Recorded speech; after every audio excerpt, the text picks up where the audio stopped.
Graças a Deus. Vamos ler a palavra de Deus, o que está lá em Pedro. Vamos ler para nós fazermos a nossa meditação desta noite. Diz assim: portanto, se depois de terem escapado das contaminações do mundo mediante o conhecimento do Senhor e Salvador Jesus Cristo, se deixam enredar de novo e são vencidos, tornou-se o seu último estado pior que o primeiro. Pois melhor lhes fora nunca tivessem conhecido o caminho da justiça, do que após conhecê-lo, volverem para trás, apartando-se do santo mandamento que lhes fora dado. Amém? Graças a Deus. Podemos assentar, irmãos? Eu quero nesta noite conversar com vocês e quero nessa palavra aqui que nós lemos expressar a preocupação do apóstolo São Pedro. Ele escreveu isso aí mais ou menos no ano 62 da era cristã. Ele escreveu essa carta, e nessa carta ele escreveu essa coisa aí detalhada sobre vida com Deus. Amém? Às vezes as pessoas não têm noção do que acontece com respeito à nossa vida espiritual. Eu já expliquei para vocês aqui que nós somos muito limitados ao mundo que nós estamos aqui agora. Todo o nosso entendimento, todo o nosso conhecimento, ele passa por aquilo que é visível para nós, por aquilo que é palpável, por aquilo que faz parte exatamente dessa dimensão que nós estamos vivendo. A gente se baseia tudo por isso. Mas a Bíblia diz, por exemplo, que existe um mundo espiritual. Esse mundo espiritual que não é perceptível aos seus olhos físicos, aos seus olhos naturais. Você só consegue ter percepção do mundo espiritual quando de alguma forma Deus permite isso. Caso contrário, você não tem essa percepção. Você vive no seu mundo natural e alguma coisa relacionada com o mundo espiritual, aqui e ali que você por alguma razão entra nesse mundo espiritual, geralmente você é muito impactado e a gente sente medo. Por quê? Porque nós vivemos no mundo natural. Só que a Bíblia diz que o mundo espiritual existe. E às vezes, os nossos olhos não conseguem contemplar esse mundo espiritual, a não ser que venhamos ser confrontados por ele. E acontece aquilo que diz a palavra de Deus, como aconteceu lá com o profeta Eliseu, que quando ele foi atacado pelos sírios, o mundo espiritual revelou para ele não se preocupar, porque havia uma verdadeira legião de anjos para procurar protegê-lo. E o garoto que trabalhava com ele ficou muito assustado, porque ele estava só no mundo natural, no mundo físico, na dimensão dele. E quando ele viu muitos inimigos, o garoto se assustou, dizendo: nós estamos perdidos. E diz a palavra que o profeta disse: Senhor, abre os olhos dele para que ele veja. E diz a Bíblia que quando os olhos do garoto se abriu, ele entrou no mundo espiritual. Quando ele entrou no mundo espiritual, ele percebeu que havia já ali no lugar uma verdadeira legião de anjos que tinham sido mandados por Deus para guardar o profeta, coisa que ele não tinha visto. Exatamente por quê? Porque precisava os olhos espirituais estarem em uma outra dimensão para poder perceber as coisas. E às vezes nós não percebemos. Até porque o mundo espiritual, seja ele do lado bom ou do lado do ruim, lado ruim, é muito impactante para nós. Mas ele existe. Quero fazer uma pergunta para vocês. Alguém aqui já teve alguma visão noturna, assim de noite, de você ver alguma coisa que não era desse mundo? Alguém já viu aí? Já teve essa oportunidade de ver? Você já viu? Eu já vi. Coisa que me impactou, que eu vi, a gente se assusta quando a gente vê. Por quê? Porque você entra num mundo que não é o mundo natural que você está. Se você entra de repente, vê uma visagem, vê uma coisa fora do comum, fora do normal, você fica impactado, você se assusta, naturalmente você corre. Por quê? Porque é fora do mundo que você vive, é fora exatamente do mundo natural em que você está. Mas isso não quer dizer que o mundo espiritual não exista. e nesse mundo espiritual se definem praticamente todas as nossas guerras, todas as nossas batalhas.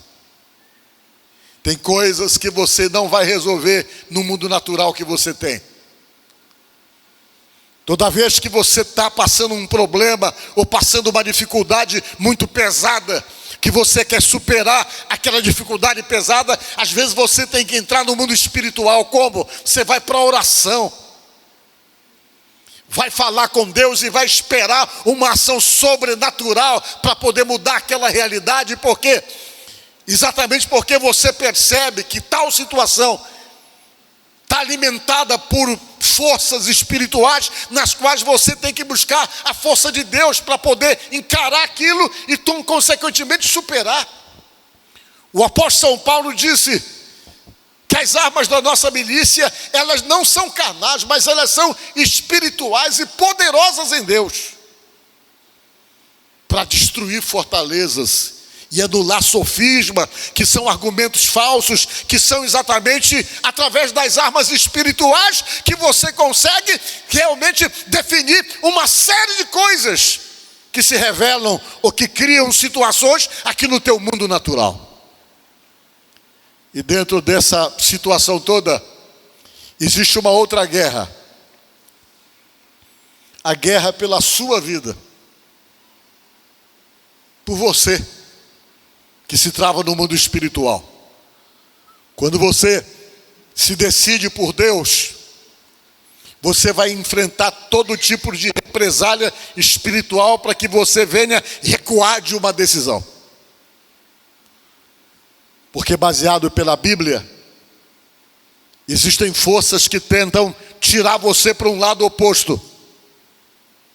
A mesma Bíblia que diz que existe Deus, é a mesma Bíblia que diz que existe o diabo. A mesma Bíblia que diz que existe o céu, é a mesma Bíblia que diz que existe o inferno. E quando ela revela isso, ela tenta mostrar exatamente essas duas forças do mundo espiritual que tentam lutar por você, que tentam, de uma certa forma, influenciar você.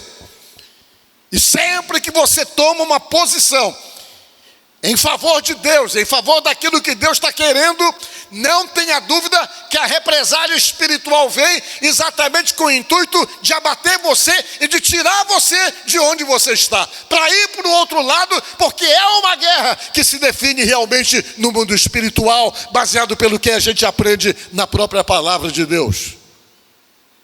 E o apóstolo São Pedro, ele estava preocupado,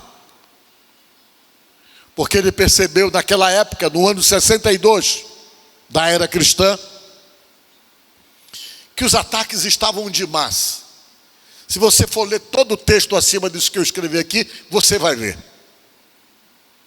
Haviam falsos profetas, pessoas ensinando heresias fora daquilo que Deus havia ensinado, que era uma forma de tentar exatamente desarticular todo mundo e tirar as pessoas do caminho de Deus, se adaptando a um outro sistema que não era o que Deus estava realmente querendo que as pessoas se envolvessem. E ele conta no texto mais acima, ele diz que algumas pessoas estavam se aproveitando e pegando o povo já naquela época. Eu achei muito interessante isso, que parece que a gente está vendo isso acontecer nos dias de hoje. Ele fala no versículo 3 do capítulo 3, tendo em conta, antes de tudo, que nos últimos dias virão escarnecedores, com os seus escárnios e paixões, andando segundo as suas próprias paixões. Deixa eu ver se eu acho o verso que eu quero ler aqui. Ele fala em um determinado texto que nós seremos usados por conta de fazer dinheiro. Ele explicando sobre isso. Coisas que estavam acontecendo, isso aí é quase 2000 anos atrás. E ele vem e diz aqui no texto que eu estou procurando aqui, deixa eu ver se eu acho. Tá bom, é 2:3, eu errei. Capítulo 2, versículo 3 de 2 Pedro. diz assim: também muitos movidos por avareza farão comércio de vós. Farão comércio de vós. Ele está dizendo aqui, com palavras fictícias. Para eles o juízo lavrado a longo tempo não tarda, e a sua destruição não dorme. Ele falando que ia chegar um tempo, já estava acontecendo naquela época, em que as pessoas estavam pegando porro para poder criar uma situação de comércio, de fazer dinheiro. No texto mais acima. E ele disse então que algumas pessoas iam começar a chegar, ensinar algumas coisas totalmente fora da visão de Deus. Ou que estavam fazendo isso já no ano 62. E Pedro preocupado, porque as pessoas estavam sendo bombardeadas exatamente por informações totalmente contrárias a todas aquelas que Deus havia usado eles para poder explicar para o povo. E diz a palavra de Deus que Pedro preocupado, porque ele sabia que a pressão era espiritual, que a intenção era fazer com que as pessoas saíssem do caminho que estavam, se decepcionando com o caminho em que estavam, rompendo com Deus, rompendo com Jesus, rompendo com os princípios da palavra, por conta de todos esses acontecidos que já eram uma realidade no ano 62. E ele preocupado, já preso praticamente, perto de morrer, ele foi escrever uma carta para tentar explicar para os irmãos, dizendo: não saiam do caminho. Está havendo todo esse ataque, está havendo toda essa situação espiritual para tirá-los da presença de Deus, mas não saiam do caminho, permaneçam no caminho, fiquem firmes, dizia ele. Porque é muito ruim, depois que você conhece, sair para Deus é difícil. Quando você está na presença dele e sai, ele começou a dizer: é melhor que você nunca tivesse conhecido, é melhor que você nunca tivesse se envolvido com Deus, do que se envolver e abandonado lá na frente. E ele foi preocupado com tudo que estava acontecendo e pedindo, porque já estava havendo já uma situação de apostasia, do abandono da fé, do abandono da crença, as pessoas rompendo com os seus princípios de fé e de crença, por causa dos ataques espirituais que vinham exatamente com esse objetivo, de desconstruir tudo aquilo que eles haviam falado, ensinado o povo. O inimigo estava trabalhando para poder desfazer e desconstruir. Isso acontece nos dias de hoje. Essa desconstrução da vida da gente, que é uma obra espiritual, que é uma ação que tenta minar as tuas convicções, minar a tua crença, minar exatamente o teu envolvimento com Deus, te gerando, te causando desânimo e decepções, para que você venha romper com a verdade. E Pedro, então, preocupado, ele vai e disse essas palavras que eu li no começo: olha, gente, por favor, não abandonem. Porque, dizia ele, se vocês abandonarem, melhor seria que vocês nunca tivessem conhecido, disse ele, do que conhecer e voltar para trás. Por que ele falou isso? Vou explicar para vocês. Jesus revelou como é que funciona o mundo espiritual. Ele disse o seguinte: olha, disse Jesus, quando um espírito imundo sai de uma casa, ele sai, é colocado para fora, disse Jesus, e anda por lugares secos. Mas depois de um certo tempo ele diz assim: eu vou voltar para a casa de onde eu saí. E disse Jesus que ele vem e traz consigo outros 7 espíritos para poder exercer influência espiritual na vida da pessoa. Ele traz 7 espíritos. E aqueles 7 espíritos voltam, disse Jesus, encontram a casa varrida, limpa e ornamentada, que foi o processo que aconteceu com a chegada de Jesus na vida da pessoa. Mas às vezes Jesus chega na vida das pessoas, mas as pessoas não deixam Jesus ocupar a vida. E quando ele volta, disse Jesus, que ele encontra a casa limpa, porém não está ocupada, disse Jesus que ele entra novamente E o último estado da pessoa torna-se 7 vezes pior do que o primeiro. Está escrito isso aí? Olha só. Então, vamos pegar do versículo 14, Winnie. Quando o espírito imundo sai do homem, anda por lugares secos, procurando repouso, porém não encontra. Jesus disse que os espíritos imundos e malignos, que foi ele que falou, gostam de habitar no homem, no corpo do homem. Para gerar o quê? Para gerar influência do comportamento no mundo espiritual. E quando ele sai, quando é que ele sai? Quando há libertação, que Jesus vem, ajuda a pessoa numa hora de opressão causada por eles, e eles são colocados para fora da vida de uma pessoa. Só que eles não desistem fácil. Eles não desistem fácil. O que é que eles fazem? Eles são tirados, mas eles vão e andam por lugares áridos, secos, disse Jesus. Com certeza Jesus não estava enganado no que estava falando. E depois eles vão, arranjam mais 7 parceiros. Esses 7 espíritos aí que são falados aí, são 7 demônios que vivem no mundo espiritual. E eles voltam para ver se aquela casa está ocupada. Se a pessoa foi e ocupou com Deus. Mas se eles voltarem e a casa não estiver ocupada, eles habitam novamente ali. Eles vão buscar força, habitam ali, disse Jesus, e o último estado da pessoa fica 7 vezes pior, segundo Jesus.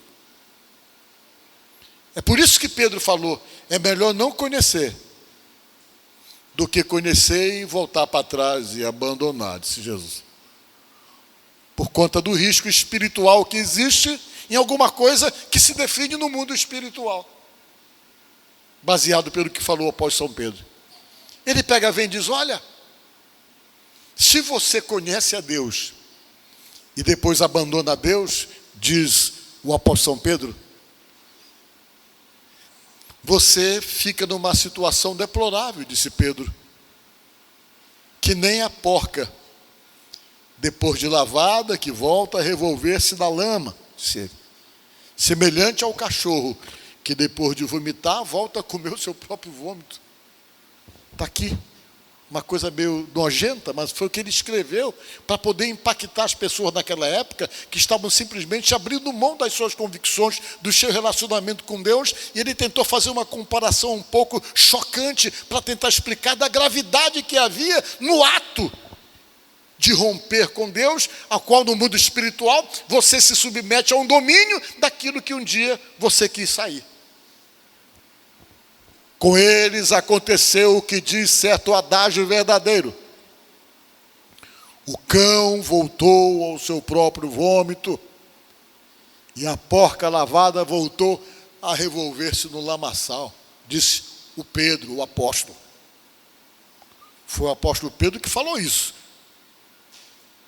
Por que eu estou pregando isso para vocês? Porque na batalha espiritual, do mundo espiritual, existe todo tipo de ataque para que você desista da fé e das convicções que você tem. Jesus Cristo se preocupa muito com você, comigo e com todos nós, querendo nos incentivar para que a gente permaneça. O ser humano é muito volúvel, uma hora ele está, uma hora ele não está. Às vezes nós não levamos nem um pouco a sério a nossa vida espiritual, porque toda a nossa preocupação está exatamente ligada às questões do mundo visível, do mundo em que nós estamos. Mas Jesus, ele tenta dizer para nós, por favor, permaneça comigo.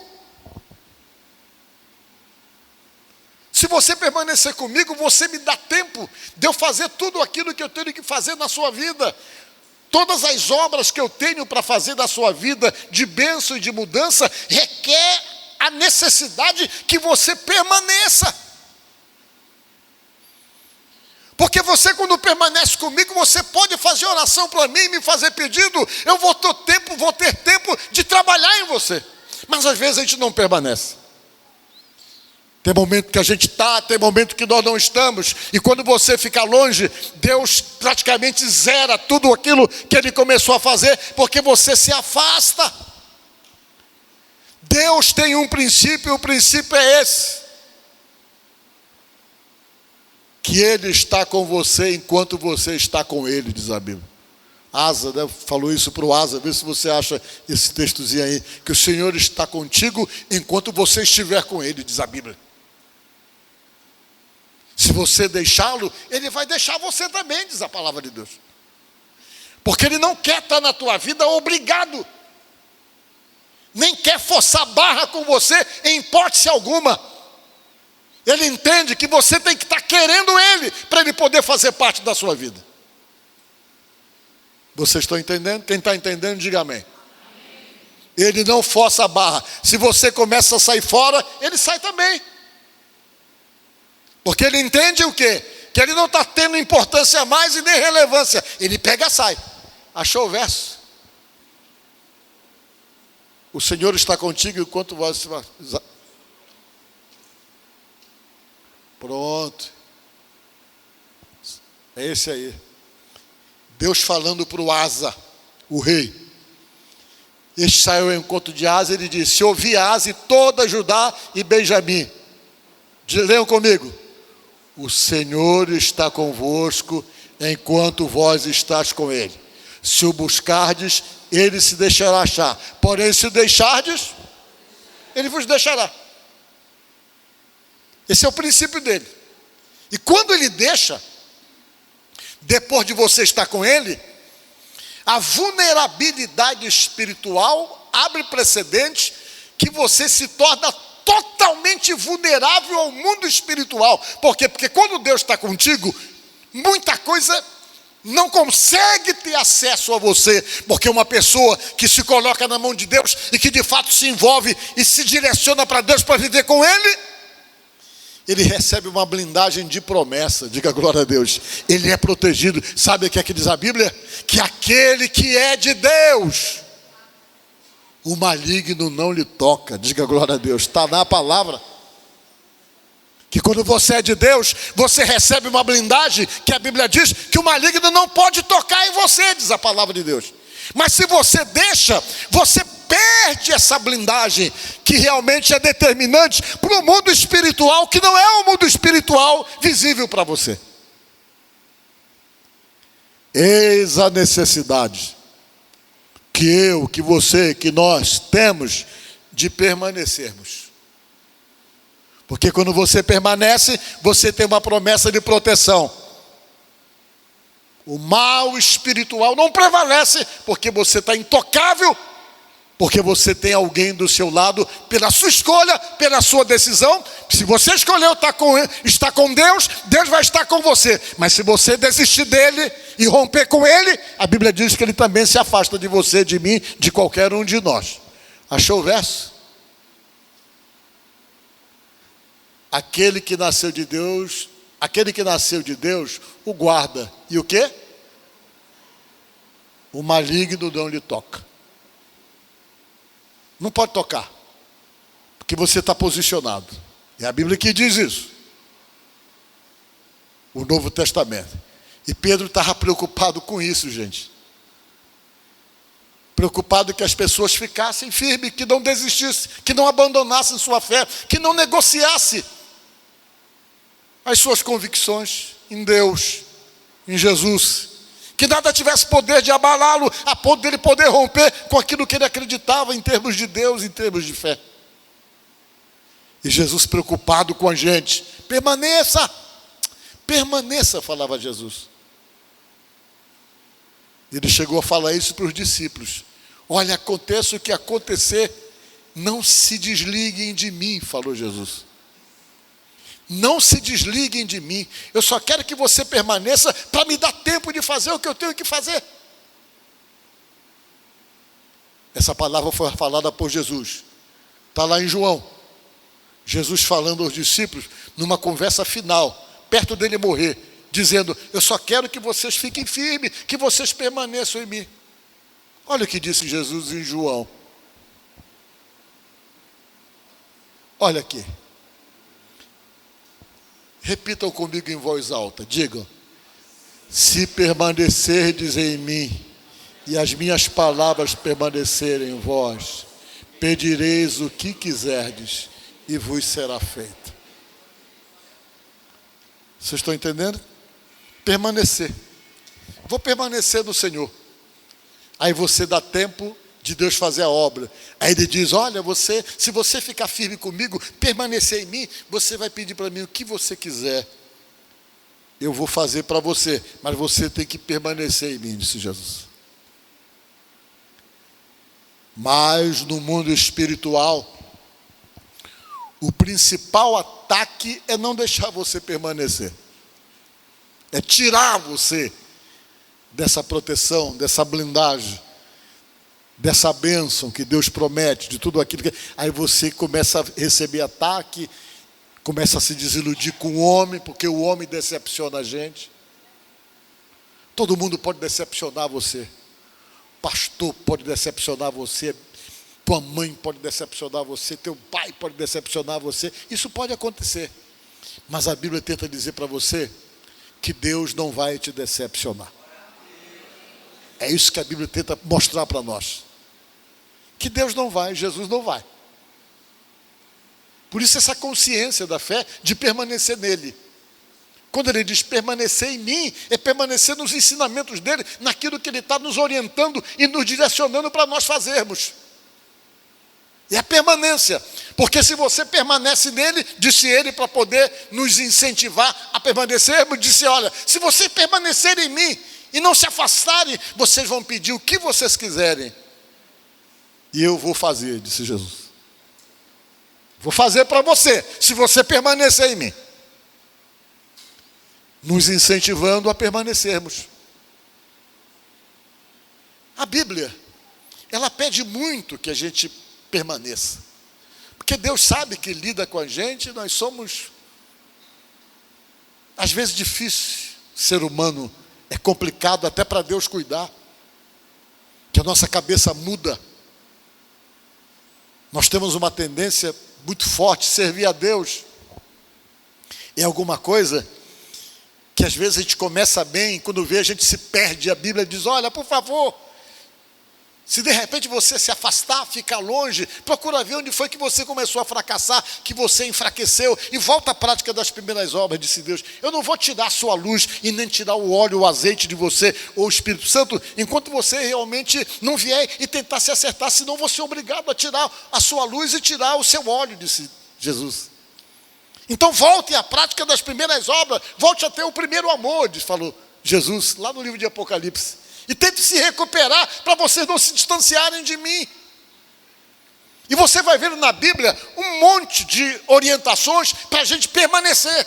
Mas o inimigo ataca e às vezes a gente fica desnorteado e abandona e quer sair, começa a romper com Deus, começa a se afastar de tudo. E o primeiro sinalizador de um afastamento de uma pessoa de Deus é exatamente se afastar da igreja. É o primeiro sinal de que nós não estamos bem espiritualmente, que a gente começa a romper com a igreja. Ah, pastor, mas a igreja não salva. Realmente não salva.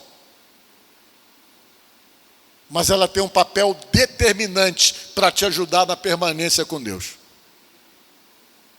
E a Bíblia diz que você tem que olhar a igreja além de uma estrutura, mas um lugar onde você tem que estar plantado, diz a palavra de Deus.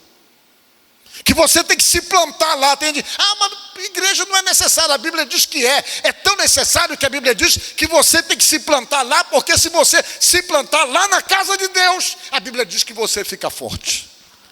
Nada derruba você, porque você cria raízes e se sustenta, e nada vai ter poder de derrubar você quando os temporais chegar, quando os ataques chegar, você vai estar sustentado, porque vai estar plantado no lugar certo. Pelo menos é o que a Bíblia diz, no Salmo 92. Vamos ler, para vocês não dizerem que eu estou inventando história. Leiam comigo. O justo florescerá como a palmeira, crescerá como o cedro no Líbano, plantados na casa do Senhor, florescerão nos atos do nosso Deus. Mais um verso. Na velhice darão ainda frutos, serão cheios de seiva e de verdor, para anunciar que o Senhor é reto, Ele é a minha rocha, e nele não há injustiça. Vocês entenderam? Quem está entendendo, diga amém. Quando você se planta na casa de Deus, você fica forte, diz a Bíblia, que nem um cedro do Líbano. Eu mandei uma foto do cedro do Líbano para ti? Não mandei. Que pena. É uma árvore que crescia até 40 metros. Ela era tão forte que podia dar o vento que desse, não derrubava ela. Porque ela estava plantada no lugar certo. Diga glória a Deus.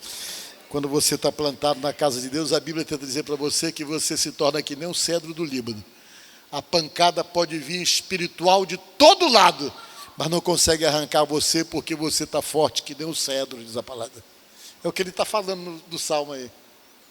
Que você se torna que nem a palmeira, que nem a palmeira que cresce. Que o vento bate, ela verga, mas não cai e volta para o lugar que tem que ser. Por quê? Porque está bem plantado e, segundo o que diz a palavra, é na casa de Deus que está escrito aí. Casa de Deus, nos átrios, na sala da casa de Deus. Olha o cedro. Né? Então veja bem uma coisa, que você fica bem plantado, diz a Bíblia. Diz a Bíblia que você se prepara para pegar as pancadas do temporal e ficar fortalecido mais ainda. Que nem a palmeira que vem e bate, diz ele, no mesmo salmo. A palmeira que vem, o vento bate, mas ela só verga, mas ela não quebra, não cai, ela volta para o lugar, porque está bem plantado. Deus está tentando dizer para você, esse salmo, que a melhor forma de você se sustentar para as intempéries e para as adversidades da vida é estando plantado no lugar certo. E o lugar certo, segundo o que está dizendo a Bíblia, é a casa de Deus. A Bíblia está dizendo isso. Então todas essas coisas ajudam você a não incorrer naquela situação do começo falada pelo Pedro, quando disse: é melhor nunca ter conhecido do que conhecer e abandonar tudo. O último estado é pior do que o primeiro.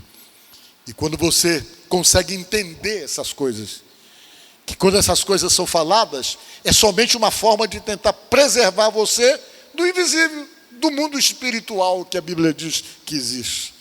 Das forças espirituais que vêm com os maiores ataques, onde você não é páreo.